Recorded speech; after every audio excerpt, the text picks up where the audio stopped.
किताब में 3 महत्वपूर्ण आरोप है, विवादित मुद्दे हैं। उसमें से पहला मुद्दा कि छत्रपति शिवाजी महाराज का बायोलॉजिकल फादर दादू कोंडदेव को दिखाया।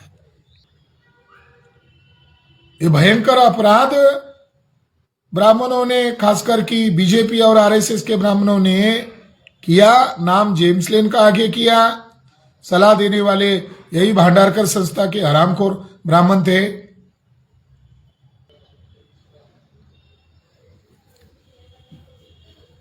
डॉक्टर बाबा साहेब आंबेडकर मराठवाड़ा यूनिवर्सिटी के द्वारा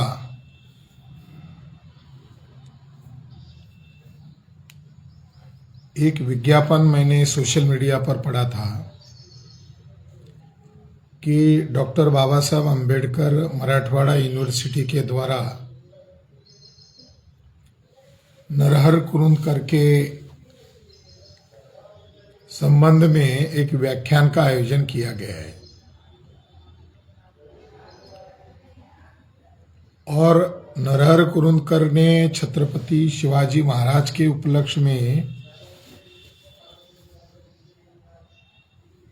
जो कुछ भी कहा गया है उसके संदर्भ में वह व्याख्यान था। मुझे वह देखकर बड़ा आश्चर्य लगा कि नरहर कुरुंदकर यह छत्रपति शिवाजी महाराज का कट्टर विरोधी व्यक्ति था। नरहर कुरुंदकर यह षड्यंत्रकारी ब्राह्मण था, सोशलिस्ट ब्राह्मण था और इन सोशलिस्ट ब्राह्मणों ने सबसे ज्यादा नुकसान फुले अंबेडकरी मूवमेंट का किया है।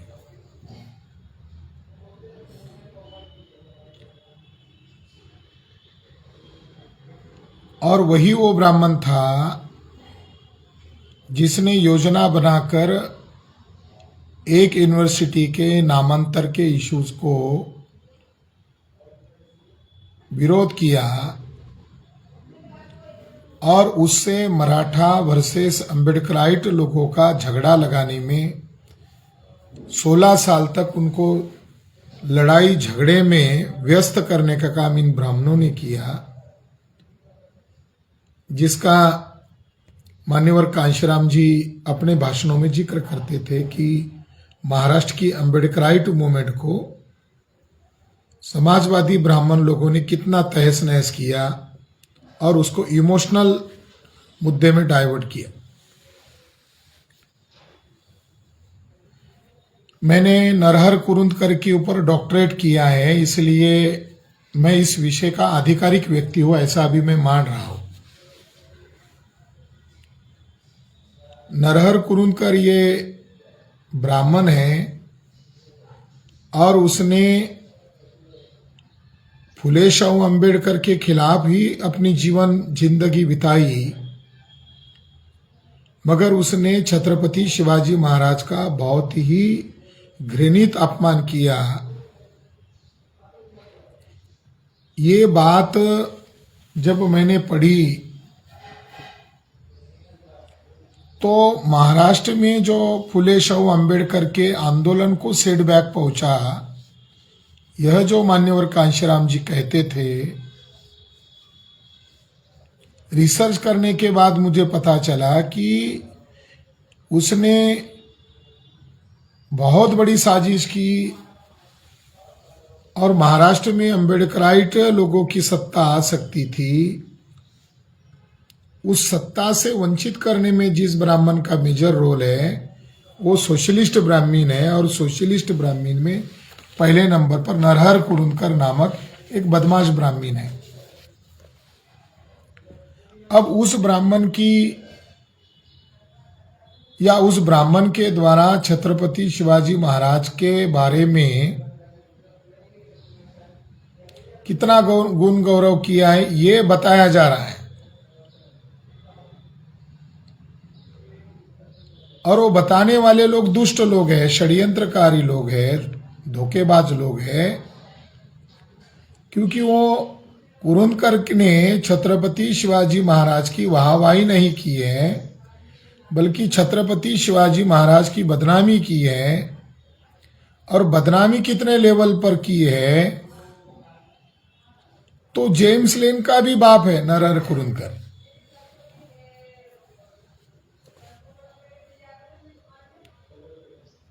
नरहर कुरुंदकर ये सोशलिस्ट ब्राह्मण था, और यह बंदा आरएसएस का भी समर्थक था। गोपाल वो जो गोडसे हैं, उसके फेवर में भी वो लिखता था। गांधी का हत्यारा जो गोडसे था, उसका भाई जो था गोपाल गोडसे, उसके फेवर में भी वो लिखता था। कुरुंदकर अंबेडकर द्रोही भी है। कुरुंदकर फुले शाहू अंबेडकर द्रोही है, वो अलग विषय होगा। उसके लिए मैं अलग से नांदेड़ में जाकर ही मैं वहाँ व्याख्यान देने वाला हूँ, वहाँ स्पीच करने वाला हूँ, क्योंकि कुरुंदकर नांदेड़ का था और नांदेड़ में कई उसके सारे भगत रहते हैं। भगत में याद आ गया कि दत्ता भगत भी उसका चेला है, और दत्ता भगत ने अम्बेडकराइट लोगों में कुरुंदकर को स्थापित करने का प्रयास किया। तो ये दत्ता भगत भी अम्बेडकर द्रोही व्यक्ति है। तो आज के परिप्रेक्ष्य में जो छत्रपति शिवाजी महाराज के हितचिंतकों में नरहर कुरुंदकर को प्रस्तुत किया जाता है, ये सही है क्या? ये सही नहीं है। नरहर कुरुंदकर शिवद्रोही व्यक्ति है। नरहर कुरुंदकर बम पुरंदरे का चेला है, बम पुरंदरे का मित्र है। नरहर कुरुंदकर कितना पापी व्यक्ति है।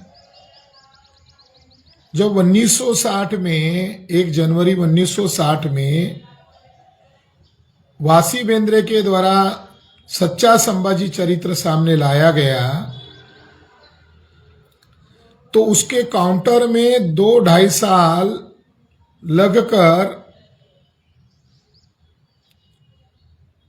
शिवाजी सावंत ये कुरुंदकर का चेला है। छावा नॉवेल लिखा गया और उसके ऊपर हाल ही के दिनों में मूवी रिलीज की गई। वह नॉवेल लिखने के पीछे का रियल मास्टरमाइंड नरहर कुरुंदकर है,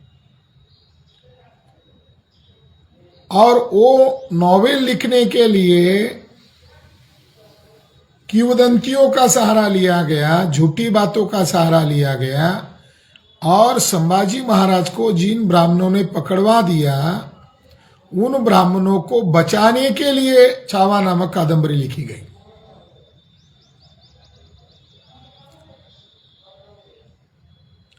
और पेशवा ब्राह्मणों के धोखेबाजी को छुपाने के लिए, और संभाजी महाराज चरित्रहीन व्यक्ति है। संभाजी महाराज नशापान करने वाला व्यक्ति है। संभाजी महाराज पितृद्रोही व्यक्ति है, मातृद्रोही व्यक्ति है, स्वराज्यद्रोही व्यक्ति है। ये बताने के लिए उस नॉवेल का लिखन किया गया।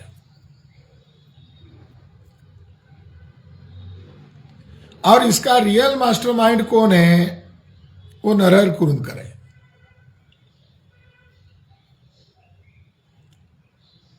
और उसके निजी खतों से अभी बहुत सारी जानकारी हमको मिली, जिसमें उसका प्रकाशक कह रहा है कि ये बात विसंगत है, मगर आप इसके लिए आग्रही क्यों हो?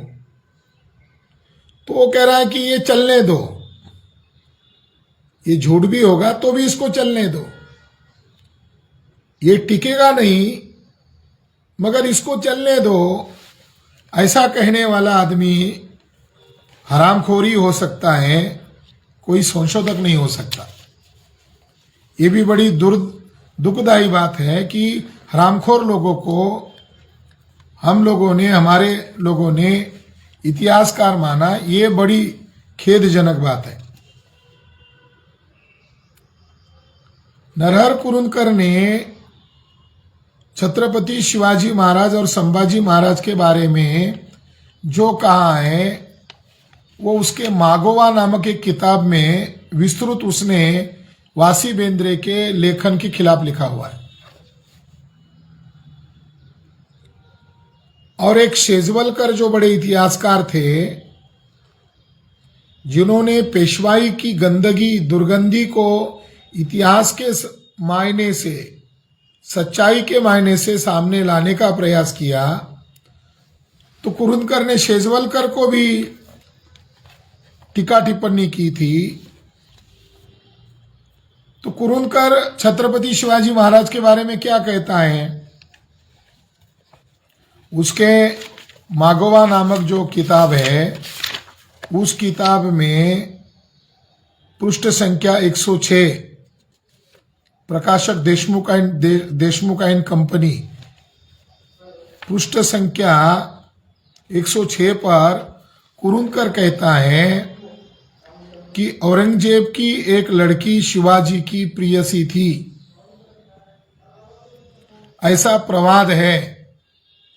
दूसरी लड़की ने संभाजी पर प्रेम किया था, ऐसा बोला जाता है, और संभाजी ने औरंगजेब की लड़की मांगी थी। डॉक्टर बाबा साहब अंबेडकर मराठवाड़ा यूनिवर्सिटी का कुलगुरु नरहर कुरुंदकर के संदर्भ को आधार बनाकर शिव जयंती के उपलक्ष्य में 2 दिन पहले कार्यक्रम किया। तो डॉक्टर बाबा साहब अंबेडकर मराठवाड़ा यूनिवर्सिटी का वाइस चांसलर को कैसे वाइस चांसलर माना जाए? क्या वो गधा है?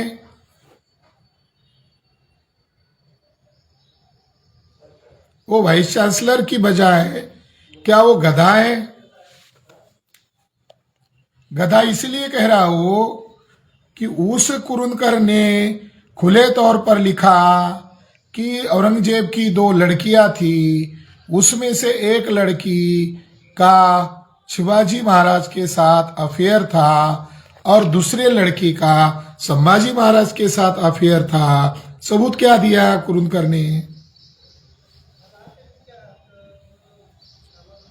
आगे जाकर उसने कहा कि संभाजी ने औरंगजेब को उसकी लड़की मांगी।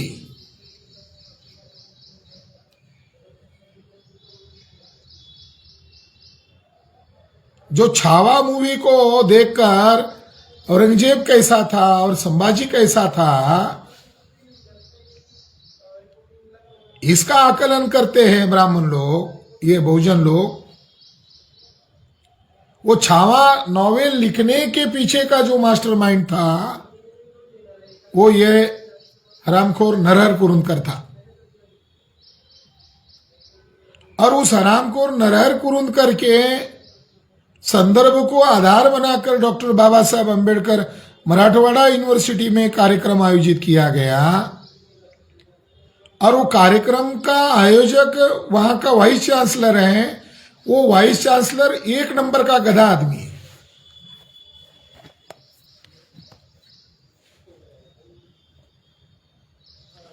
क्यों गधा कह रहा हूं? कि उसने उस कुरुंदकर को आधार बनाकर कैसे व्याख्यान आयोजित किया? कुरुंदकर शिव प्रेमी नहीं है।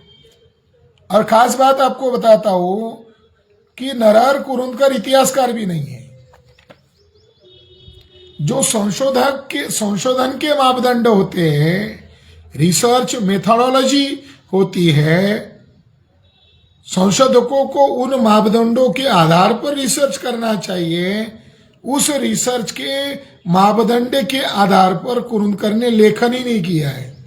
जो लोग नरहर कुरुंदकर को विद्वान मानते हैं, संशोधक मानते हैं, ये अफवाह है, इसमें सच्चाई नहीं है।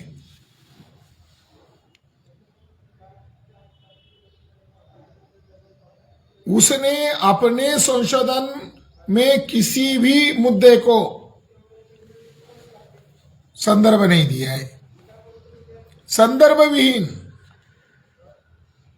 जैसे अभी उसने मागोवा नामक किताब में पृष्ठ संख्या 106 पर कहा कि छत्रपति शिवाजी महाराज की प्रियसी थी औरंगजेब की एक लड़की और दूसरी लड़की संभाजी महाराज की थी।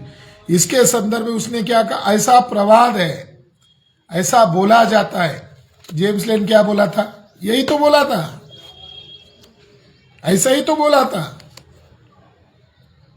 कि मैंने ऐसा सुना।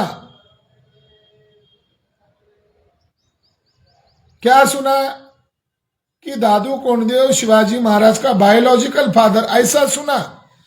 अब जेम्स लेन को मराठी आती थी क्या? अगर कोई महिलाएं बोल रही है पूना में, सदाशिवपेट में, और वो मराठी में बोल रही है, और जेम्स लेन को मराठी आ रही थी क्या?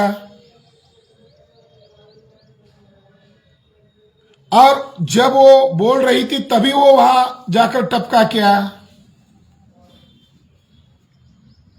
ऐसा सुना, ऐसा बोला जाता है। तो नरहर कुरुंदकर ने छत्रपति शिवाजी महाराज का चरित्र हनन किया।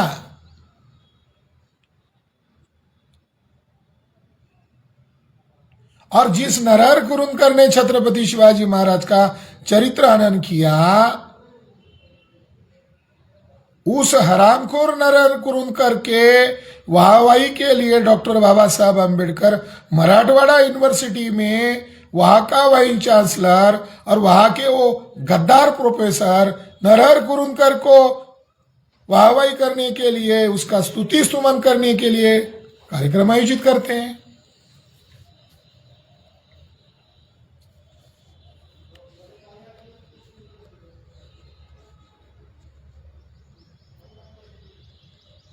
तो साथियों, वो जो नरहर कुरुंदकर है उसने खुले तौर पर बहुजन समाज के प्रेरणा पर आघात किया कि छत्रपति शिवाजी महाराज की प्रेयसी थी।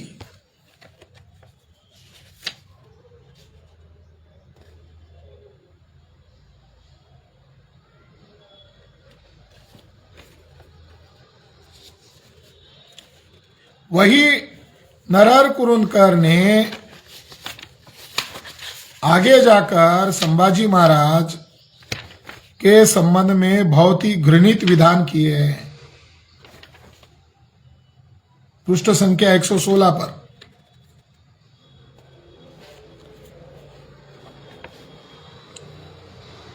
उत्तरकालीन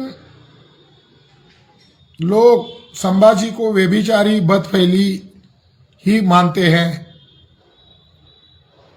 समकालीन लोगों ने भी संभाजी पर ऐसे ही आरोप किए हैं। मुगल विलासी थे, इस बात को कोई गंभीरता से लेता नहीं है, मगर संभाजी का जरूर जिक्र किया जाता है। इस वजह से संभाजी अपने पिता की तरह सत्पुरुष नहीं था। देखो क्या कहा जा रहा है, शिवाजी महाराज सत्पुरुष थे, महापुरुष थे, मगर संभाजी सत्पुरुष कहने के लायक नहीं है।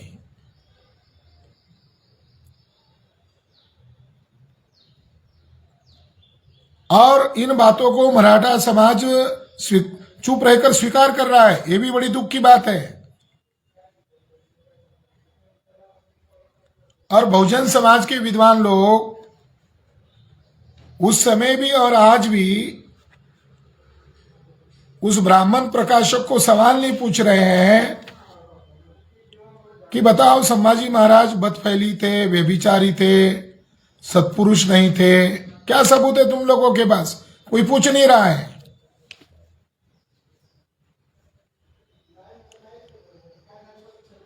समकालीन सरदारों की तरह या अपने दादा की तरह वह विलासी था।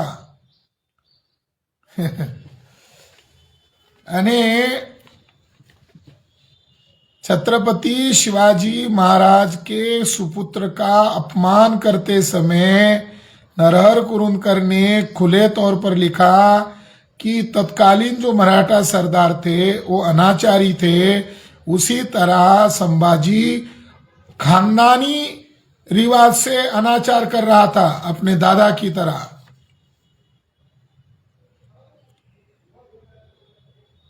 यानी शाहजी राजा का भी चरित्र हनन किया।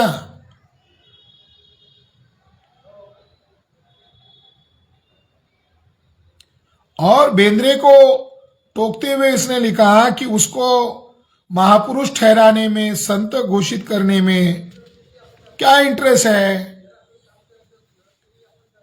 तो जिस नरहर कुरुंदकर ने संभाजी महाराज को दुराचारी कहा, चरित्रहीन कहा, बदफैली कहा, शाहजी राजे भोसले को चरित्रहीन कहा, उस नरहर कुरुंदकर का डॉक्टर बाबा साहब अम्बेडकर मराठवाड़ा यूनिवर्सिटी में वाहवाही की जा रही है। उस समय मराठा लोग अज्ञानी हो सकते थे, ऐसा माना जा सकता है। और मराठवाड़ा इस मोशन के साथ आप डॉक्टर बाबा साहब अम्बेडकर का विरोध कर रहे होंगे, ये भी माना जा सकता है। मगर उसी यूनिवर्सिटी में वहां का वाइस चांसलर, वहां के ब्राह्मणवादी लोग नरहर कुरुंदकर की वाहवाही कर रहे हैं। अब तो आंखें खोलो।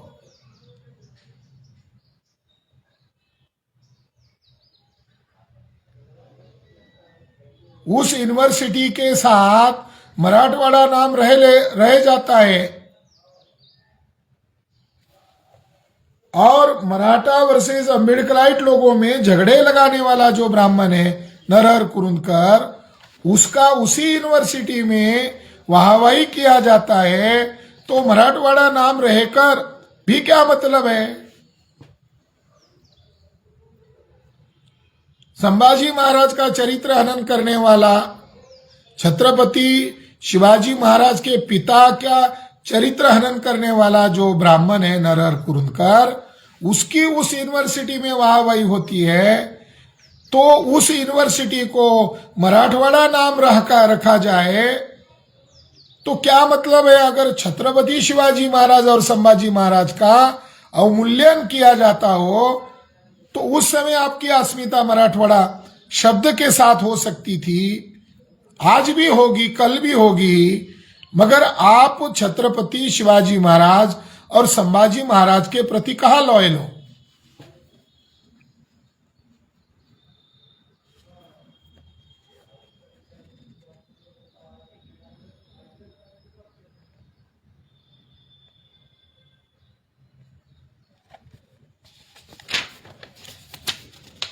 आगे जाकर इस ब्राह्मण संशोधक ने छत्रपति शिवाजी महाराज का चरित्र हनन किया, संभाजी महाराज का चरित्र हनन किया, शाहजी राजा का चरित्र हनन किया। यही बातें जेम्स लेन की किताब में है।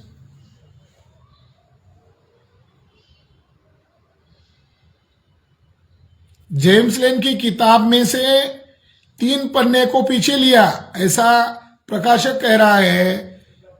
और उसने विद्यमान 17 के जो शिवाजी महाराज के वंशज है उनके सामने लेटर प्रस्तुत किया। मगर जिसको उन्होंने लेटर प्रस्तुत किया वो तो बीजेपी में है।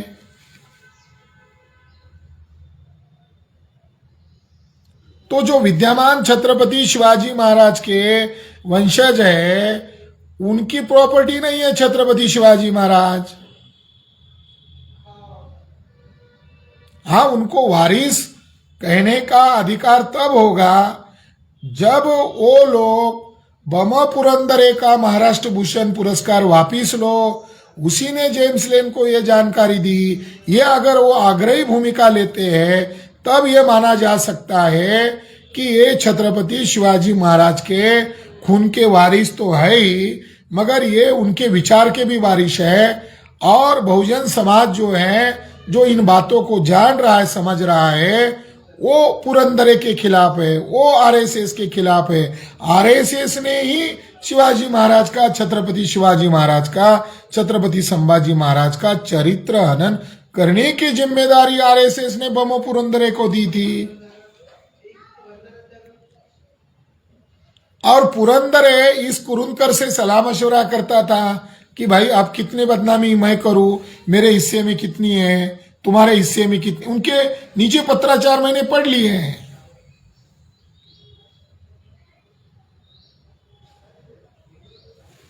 समाजवादी ब्राह्मण कुरुंदकर और आरएसएस का ब्राह्मण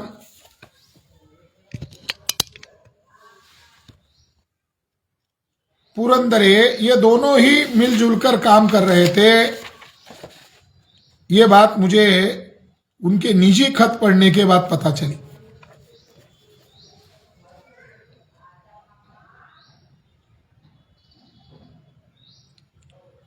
जेम्स लेन ने, यानी आप कुरुंदकर और पुरंदरे को तुलना करके देखोगे तो पता चलेगा एक ही बात कर रहे हैं। शिव चरित्र में ऐसी ही बातें आई है। पुरंदरे के शिव चरित्र में जो बातें आई है वही बातें जेम्स लेन के किताब में आई है। जेम्स लेन की किताब में 3 महत्वपूर्ण आरोप है, विवादित मुद्दे हैं। उसमें से पहला मुद्दा कि छत्रपति शिवाजी महाराज का बायोलॉजिकल फादर दादू कोंडदेव को दिखाया।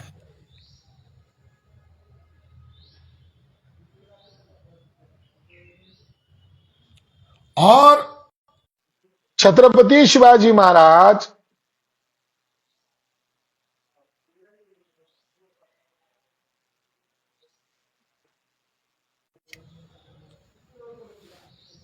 छत्रपति शिवाजी महाराज जो कार्य कर रहे थे, महान कार्य कर रहे थे, स्वराज्य निर्मिति का कार्य कर रहे थे, देश को आजाद करने का कार्य कर रहे थे। तो जेम्स लेन उसकी किताब में लिखता है 93 पेज पर कि वो अपनी मां को खुश करने के लिए कार्य कर रहा था।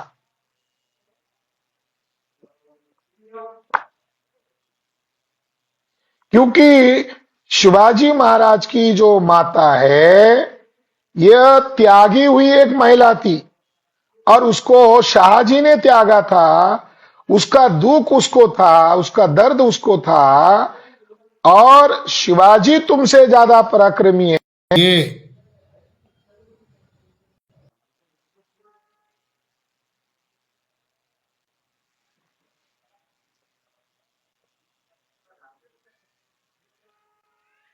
अपनी शूरता, अपनी शूरवीरता दिखाने के लिए शिवाजी महाराज शूरवीरता नहीं दिखा रहे थे, बल्कि अपनी दुखित मां, शाहजी राजा के द्वारा त्यागी हुई जो महिला है, ऐसा उस महिला को, अपनी माता को खुश करने के लिए वो शूरवीरता दिखा रहे थे।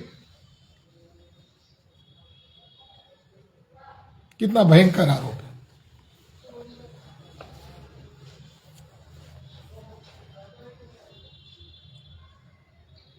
दूसरा आरोप उसने लगाया कि शिवाजी महाराज का जो नस्ल है, शिवाजी महाराज का जो वंश है, उसके ऊपर उसने ब्राह्मण के साथ जोड़ दिया। ये भयंकर अपराध ब्राह्मणों ने, खासकर की बीजेपी और आरएसएस के ब्राह्मणों ने किया। नाम जेम्स लेन का आगे किया। सलाह देने वाले यही भांडारकर संस्था के हरामखोर ब्राह्मण थे। भारत इतिहास संशोधन मंडल के हरामखोर ब्राह्मण थे। वो जेम्स लेन ने उस किताब में यह लिखा कि जीजाबाई क्षत्रिय थी और शाहजी राजे का जो गोत्र था वो नीचा था, यानी शूद्र थे। समझ में नहीं आ रहा है? यानी शिवाजी महाराज के जो पिताजी है उनका गोत्र नीचे का था, शूद्र था, कनिष्ठ था, और जीजाबाई का गोत्र श्रेष्ठ था, क्षत्रिय का था। ये बताने का प्रयास किया गया। ये भी बड़ा घृणित अपमान है। मगर जेम्स लेन की किताब में जो समान बातें हैं वो कुरुंदकर के लेखन में भी आती है, पुरुंदकर के भी लेखन में आती है, और जेम्स लेन ने उधर से ही ये मसाला लिया हुआ है। वो बातें यही है कि संभाजी पिताद्रोही था, संभाजी ने लालचवश अपनी मां को मार डाला, और संभाजी के ऊपर सारे आरोप ये लगाए कि वो दुराचारी था, व्यभिचारी था, नशेड़ी था। ये आरोप जेम्स लेन ने लगाए। तो मैं तुलना करके समझाने का प्रयास कर रहा हूं कि नरहर कुरुंदकर और बम पुरंदरे का मिश्रण है जेम्स लेन।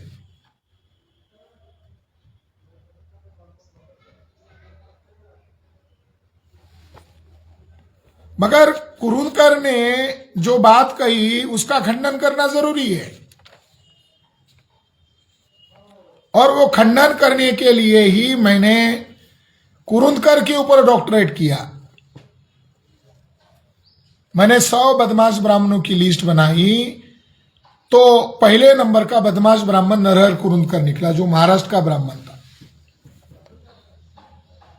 और उस ब्राह्मण को मैंने पूर्ण रूप से नंगा किया है मेरे डॉक्टरेट थीसिस में, और मुझे डॉक्टर बाबा साहब अंबेडकर मराठवाड़ा यूनिवर्सिटी के द्वारा डॉक्टरेट की उपाधि भी दी गई। और अभी मैं ऑथेंटिक हूं उस विषय का, और मैं अभी ये केवल कह नहीं रहा हूं, बल्कि नरहर कुरुंदकर के साहित्य के ऊपर पाबंदी लगाने के लिए मैं जल्द ही कोर्ट केस करने वाला हूं। कुरुंदकर के बेटे के खिलाफ, और कुरुंदकर का जो साहित्य पूना के सदाशिवपेट के ब्राह्मण प्रकाशक ने छापा है उसके खिलाफ मैं कोर्ट केस करने जा रहा हूं।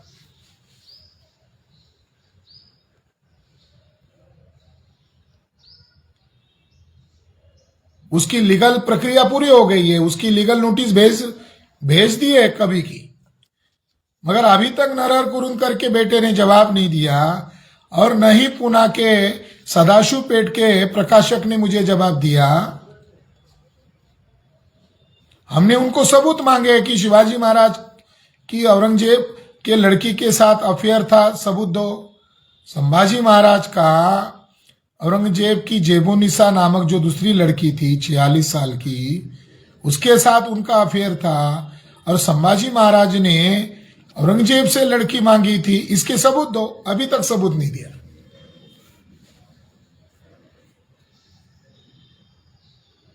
और नांदेड़ में जाकर मैं नरहर कुरुंदकर को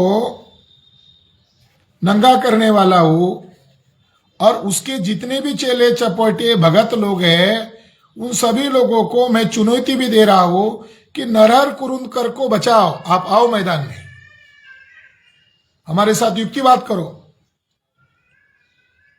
आप अपना पक्ष रखो।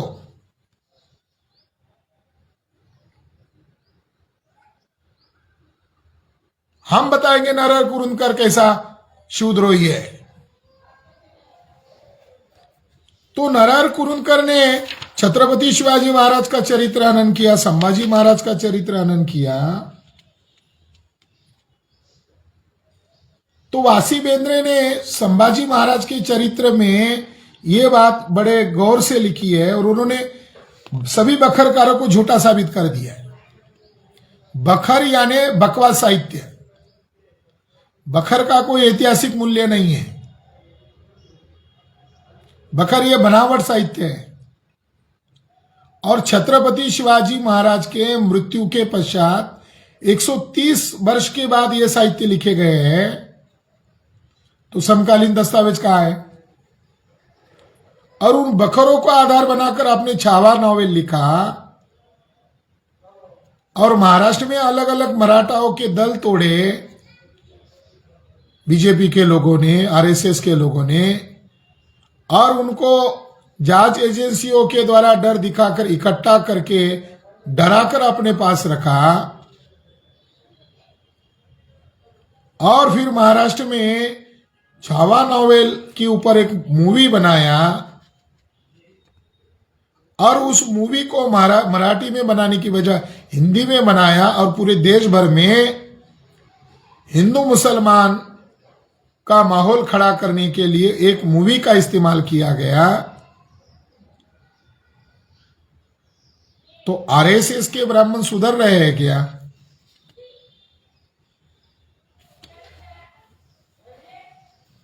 सेंसर बोर्ड के जो अधिकारी वो सुधर रहे हैं क्या? ब्राह्मण कभी सुधरने नहीं वाले हैं और उन्हें सुधारने का प्रयास भी नहीं किया जा सकता। उनका एक ही बंदोबस्त किया जा सकता है और वो बंदोबस्त है इन विदेशी ब्राह्मणों को भारत से भगाना होगा। यही एकमात्र बंदोबस्त किया जा सकता है। ब्राह्मणों में कभी भी सुधारना संभव नहीं है और वो सुधरने लायक नहीं है। इनको भारत से भगाना होगा और भगाने की कई जायज वजह है, एक वजह नहीं है, कई जायज वजह है। उसमें से अगर ये आधार लिया जाए, जिन आरएसएस बीजेपी के ब्राह्मणों ने छत्रपति शिवाजी महाराज का बाप बदला, छत्रपति शिवाजी महाराज का चरित्रानन किया, संभाजी महाराज का चरित्रानन किया, जिजाऊ साहब का चरित्रानन किया, शहाजी राजे भोसले का चरित्रानन किया, सबूत नहीं है फिर भी झूठ प्रोपेगेंडा किया, केवल मराठी में ये बदनामी नहीं किया, छावा मूवी के माध्यम से देश भर में गंदगी फैलाया, जेम्स लेन के अंग्रेजी किताब के माध्यम से वैश्विक बदनामी की, तो इसके मुद्दे पर भी तो ब्राह्मणों को भारत से भगाया जा सकता है। अब इस आरोप में कितनी सच्चाई है ये मैं बताना चाहता हूं, संक्षिप्त में बताना चाहता हूं। और डॉक्टर बाबा साहब अंबेडकर मराठवाड़ा यूनिवर्सिटी के वाइस चांसलर को गधा मैंने कहा, तो उसका अभी मैं सबूत दे रहा हूं कि उसने तफ्तीश करना चाहिए था, उसने वेरीफाई करना चाहिए था कि नरहर कुरुंदकर शिव प्रेमी है, शिवद्रोही है। साथियों, 1915 में भारत इतिहास संशोधन मंडल ने एक आर्टिकल पब्लिश किया। वो आर्टिकल का लेखक कोई पटवर्धन नामक लेखक है, ब्राह्मण लेखक है पटवर्धन, और उसने 1915 में एक भारत इतिहास संशोधन मंडल में एक लेख लिखा। उसका शीर्षक था संभाजी और जेबू निसा। उसने उसके संशोधन में स्पष्ट तौर पर यह लिखा हुआ है कि अलग अलग लेखकों ने ये किंवदंती को इतिहास मानकर प्रचार में लाया। दक्षिण भारत में भी संभाजी का और जेबू निसा के प्रेम की कहानी जोड़ी गई और सरदेसाई वगैरह इन लोगों ने भी उसको हवा दिया।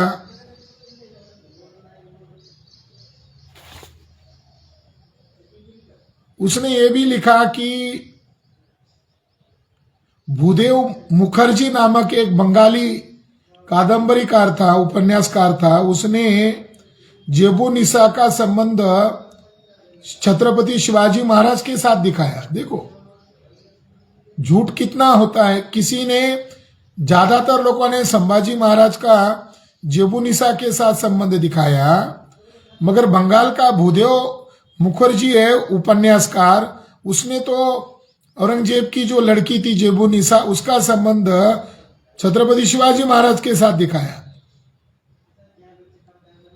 एक गुजराती काव्य का भी उसने जिक्र किया, जेबू निसा अने शिवाजी। इस काव्य में भी ऐसा ही प्रयास किया गया, मगर पटवर्धन का ये कहना है अपने संशोधन लेख में, और वो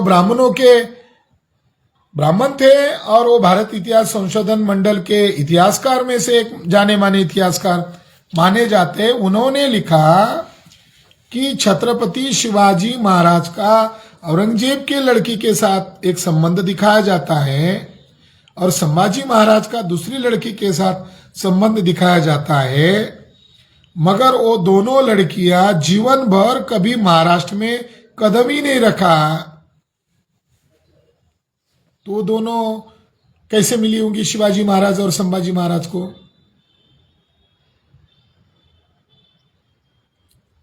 जो महाराष्ट्र में कदम ही नहीं रख पाई,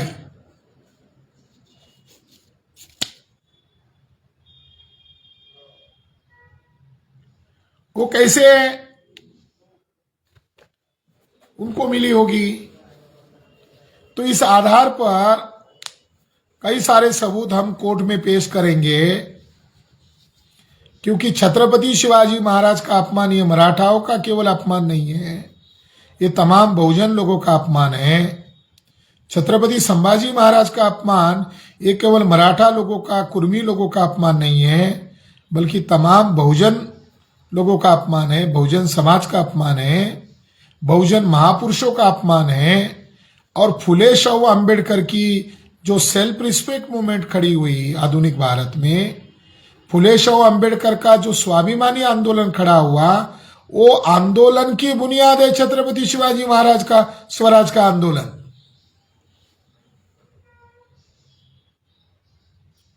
तो ये ब्राह्मण लोग छत्रपति शिवाजी महाराज और संभाजी महाराज का जो चरित्र हनन कर रहे हैं, इसके पीछे उनकी एक सोच है कि फुले शाहू अंबेडकर के स्वाभिमानी आंदोलन की जो बुनियाद है, उस बुनियाद को ही उखाड़ा जाए।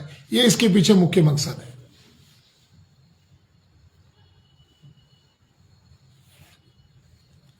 तो छत्रपति शिवाजी महाराज की बदनामी जिन ब्राह्मणों ने की है, वो नरहर कुरुंदकर है, और नरहर कुरुंदकर की वाहवाही करने का कार्यक्रम मराठवाड़ा रीजन में हो रहा है। और मराठवाड़ा रीजन में मराठा लोगों में भयंकर अज्ञानता है, ये पहले कहा जा सकता था, मगर अभी उन मराठा लोगों में सज्ञानी लोग भी आगे आ रहे हैं।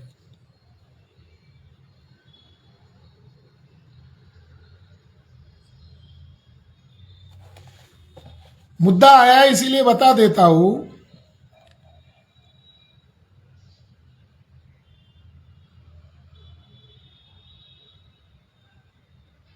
47 में भारत आजाद हुआ और आजादी के बाद कई सारे संस्थानिकों के विवाद के मुद्दे खड़े हुए। उसमें निजाम स्टेट का भी एक मुद्दा था। महाराष्ट्र गवर्नमेंट की स्थापना 1 मई 1957 को हुई और 1957 में ही बॉम्बे प्रोविंस ने एक कमिटी का गठन किया और उस कमिटी के लोगों को सिफारिश की गई कि मराठवाड़ा में एक यूनिवर्सिटी चाहिए और उस यूनिवर्सिटी का नाम क्या होना चाहिए। इसके लिए एक कमेटी का गठन महाराष्ट्र गवर्नमेंट ने ही किया, जिसमें कई सारे इतिहासकार थे, बॉम्बे के बड़े बड़े अधिकारी थे। मिलिंद कॉलेज के पहले प्रिंसिपल जो थे एम.बी. चिटनीस, वो भी उसके मेंबर थे। तो 4-5 नाम उन्होंने सजेस्ट किए थे। 1957-58 की बात मैं आपको बता रहा हूं और वो रिपोर्ट मेरे पास है। उस रिपोर्ट में उन्होंने एक नाम सजेस्ट किया था, प्रतिष्ठान विश्वविद्यालय, क्योंकि अशोक राजा ने दक्षिण भारत में एक केंद्र बनाया था जिसका नाम प्रतिष्ठान उसने अभिलेख में खुदवाया है। वही प्रतिष्ठान आज छत्रपति संभाजी महाराज नगर में पैठण नाम से जाना जाता है। प्रतिष्ठान इस नाम से आज आम भाषा में पैठण। एक प्रतिष्ठान विश्वविद्यालय नाम दिया, दूसरा नाम दिया देवगिरी विश्वविद्यालय, क्योंकि 12वीं शताब्दी में राजा रामदेव राय का देवगिरी नामक किला था और वह उसका राज था। हिस्टोरिकल आधार पर देवगिरी किला जिस जगह पर स्थापित है वह मौर्यों का ओरिजिनल किला था, सम्राट अशोक का वो ओरिजिनल किला था, और वहां पर उन्होंने बौद्ध गुफाओं का निर्माण किया था। ये बात अभी सामने आ गई है। एक देवगिरी नाम दिया, एक प्रतिष्ठान नाम दिया, एक मराठवाड़ा नाम दिया, एक डॉक्टर बाबा साहब अंबेडकर नाम दिया। ऐसे अलग अलग 4-5 विकल्प उन्होंने सजेस्ट किए थे। तो 1957-58 में भी डॉक्टर बाबा साहब अंबेडकर नाम भी सजेस्ट किया था।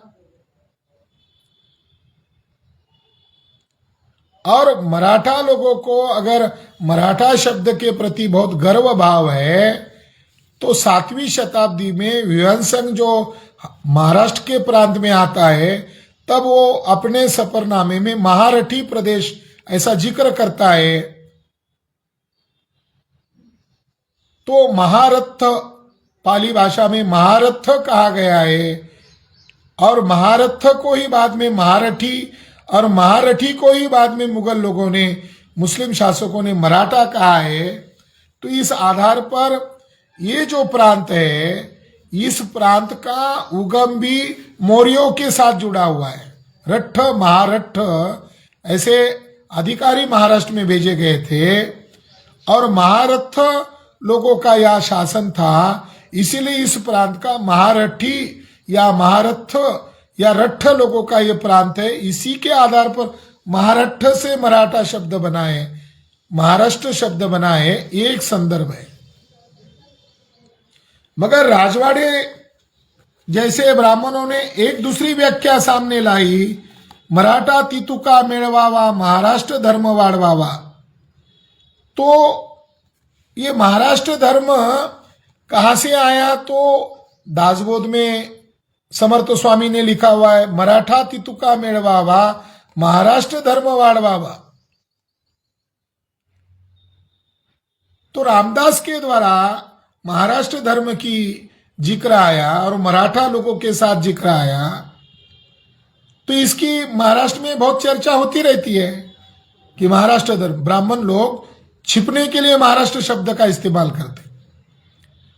मगर 1931 में केशव अप्पा उपाध्याय नामक एक वकील ने हेमाद्री उर्फ हेमाड़ पंत का चरित्र लिखा, और उस ग्रंथ के पृष्ठ संख्या 258 पर उसने मराठा तितुका मेलवावा, महाराष्ट्र धर्म वाढवावा, इसकी सही व्याख्या विका राजवाड़े ने बताई है, ये बताया। और विका राजवाड़े रामदास के इस महाराष्ट्र धर्म की व्याख्या बताते हुए कहता है कि सभी ब्राह्मणेतर लोगों ने ब्राह्मणों का वर्चस्व मान्य करना चाहिए, धार्मिक, सामाजिक और राजनीतिक जो व्यवस्था होगी वो ब्राह्मणों के नियंत्रण में होनी चाहिए, और सभी ब्राह्मणेतर लोगों ने ब्राह्मणों का वर्चस्व मान्य करना चाहिए, और ब्राह्मणों के नियंत्रण में सभी तरह के काम करने चाहिए।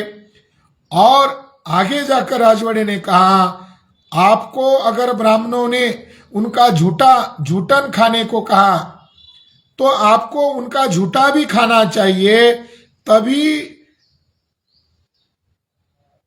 सभी में एकता आ सकती है और म्लेच्छों का अर्थात मुसलमानों का उच्चाटन हो सकता है। ऐसा राजवाड़े ने महाराष्ट्र धर्म की व्याख्या की है।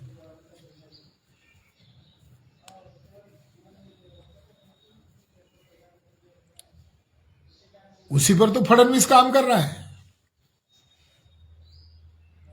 उसी डावपेच पर तो आरएसएस बीजेपी काम कर रहे हैं। गोविंद मानसरे शिवाजी महाराज ओरिजिनल कैसे थे, कैसे बहुजन समाज को इकट्ठा कर रहे थे, और ब्राह्मण लोग जो उनको गो ब्राह्मण प्रतिपालक बता रहे हैं, ये कैसा झूठा है, ये ही उन्होंने बताया। कौन थे? शिवाजी महाराज। छोटी किताब लिखी 40 पृष्ठों की, 30-40 पृष्ठों की। तो ब्राह्मणों ने ये सच उन्होंने बहुजन समाज को बताया, और उस छोटी सी किताब से महाराष्ट्र के अंदर जो घृणा अभियान था वो खत्म हुआ, कम हुआ। इस वजह से आरएसएस के ब्राह्मणों ने गोविंद पानसरे को गोली मारकर हत्या की।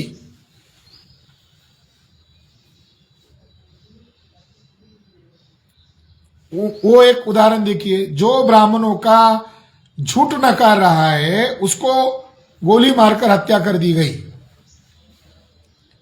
और जो ब्राह्मणों के हाँ में हाँ मिला रहे हैं वो देवेंद्र फडणवीस के बगल बच्चे बनकर उनके बगल में बैठे हुए हैं। अरे दो तरह का मराठा है। एक शहीद होने वाला मराठा है अपने सिद्धांतों के आधार पर, और एक मराठा उनके गोद में जाकर बैठ रहा है। ये केवल मराठाओं के अंदर नहीं दुर्गुण आया, ये शेड्यूल कास्ट के अंदर भी दुर्गुण आया। ये आदिवासियों के अंदर भी ऐसे दलाल पैदा किए गए, ओबीसी के अंदर भी ऐसे दलाल पैदा किए गए। मगर ब्राह्मणों का कैरेक्टर कैसा होता है, ये बात कहकर मेरी बात को अभी मैं खत्म करता हूं। वो ब्राह्मणों का कैरेक्टर कैसा होता है, एल्फिंस्टन की पर्सनल डायरी में उसका जिक्र किया है, जो मुझे आज भी स्पष्टता दिखाई दे रहा है। एल्फिंस्टन ने अपनी डायरी में ये इस बात का जिक्र किया। उसने अपने 2 साथियों को कोट किया, एक मिस्टर ग्रैंट है और दूसरा चैपलिन है। तो वो ये कहते हैं कि भारत का बहुतांश व्यवहार ब्राह्मणों के द्वारा नियंत्रित किया जाता है। इसके संदर्भ में मिस्टर चैपलिन ने बहुत ही खुले शब्दों में वर्णन किया है। वे कहते हैं ब्राह्मण लोग विचित्रपूर्ण, झूठे, दाम्भिक, दोगले, भ्रष्टाचारी, व्यभिचारी और असभ्य वंश के लोग हैं, ऐसा मिस्टर चैपलिन कहते हैं। और मिस्टर चैपलिन के ही बात को पुष्टि देने के लिए कैप्टन डब कहते हैं कि जब ब्राह्मणों के पास सत्ता होती है तो भी वे लोग बेचैन रहते हैं, और उन्हें डर रहता है कि ये सत्ता हाथ से निकल जाएगी, क्योंकि वो अपराधी होते हैं, वो अस्वस्थ होते हैं। सत्ता रहने के बावजूद भी वह असंतुष्ट रहते हैं, और अपना धोखेबाजी, अपना षड्यंत्र और अपना देशद्रोह दुनिया को पता न चले, इस डर में वो दिखाई देते हैं। और ब्राह्मण लोग अत्यंत अंध श्रद्धा को मानने वाले और अपने ब्राह्मण जाति से अत्यंत लगाव रखने वाले चिपके हुए लोग हैं, और दुनिया में इनका जैसा कोई मिसाल दुनिया में नहीं मिलेगा, ऐसा डब कहते हैं। और एल्फिंस्टन कहते हैं कि ब्राह्मण लोग सौम्य, सहनशील और होशियार आपको दिखाई देते हैं, लेकिन इसमें सच्चाई नहीं है। वे लोग बुद्धिमान नहीं हैं, खुले दिल के लोग नहीं हैं, और वे हमेशा दूसरों को पीड़ा देने में, कष्ट देने में ही आनंद मानते हैं। यह स्पष्टता देवेंद्र फडणवीस के अंदर एक कैरेक्टर दिखाई दे रहा है, एक कैरेक्टर मोहन भागवत के अंदर दिखाई दे रहा है, एक कैरेक्टर नितिन गडकरी के अंदर दिखाई दे रहा है, एक कैरेक्टर तमाम ब्राह्मणों के अंदर दिखाई दे रहा है।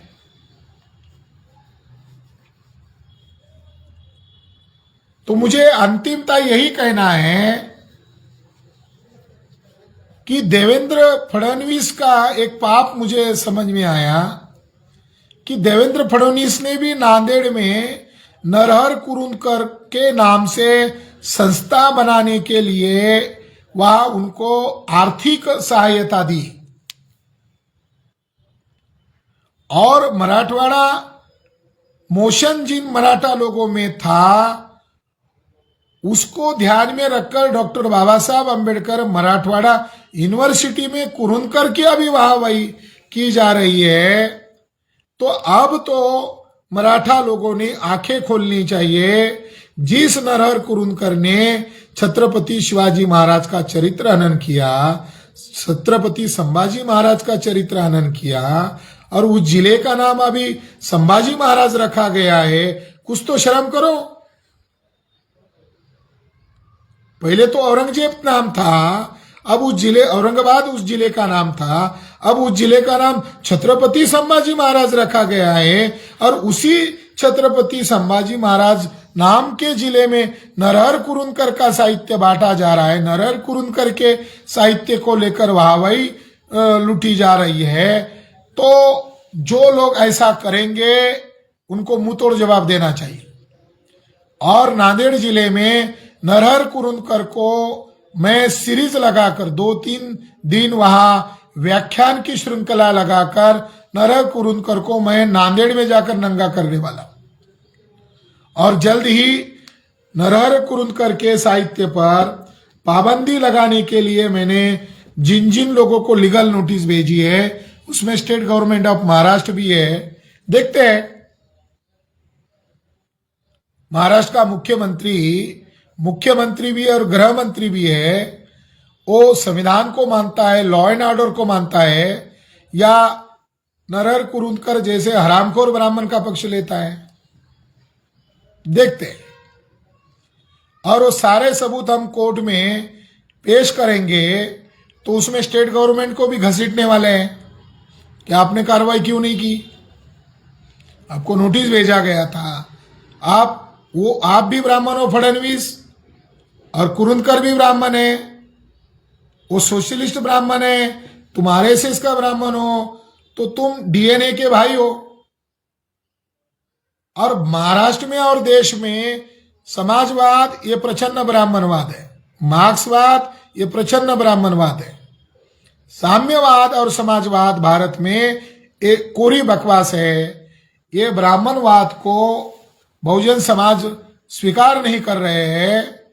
तो जो असंतुष्ट वर्ग है, जो ब्राह्मणवादी विचारधारा को स्वीकार करना नहीं चाहते हैं, उन लोगों को अपने खेमे में घसीटने के लिए ये अलग अलग छावनियां ब्राह्मणों ने खड़ी की है। उसमें से एक साम्यवाद और समाजवाद है, ये प्रच्छन्न ब्राह्मणवाद है। यही इस मौके पर कहता हूं और फिर से उस यूनिवर्सिटी के वाइस चांसलर को अपील करता हूं कि वो माफी मांगे।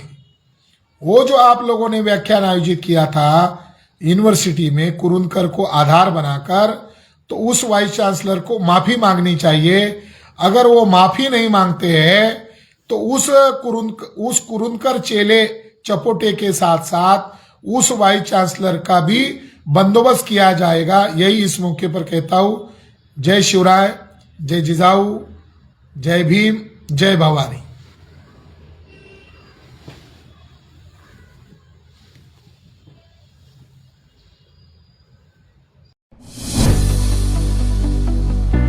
बहुजन समाज की हर खबर पाने के लिए चैनल को सब्सक्राइब करें, लाइक करें, शेयर करें। नेशनल चौपाल को बचाने के लिए ज्वाइन बटन क्लिक करके चैनल की सदस्यता लें और चैनल को आर्थिक मदद करें।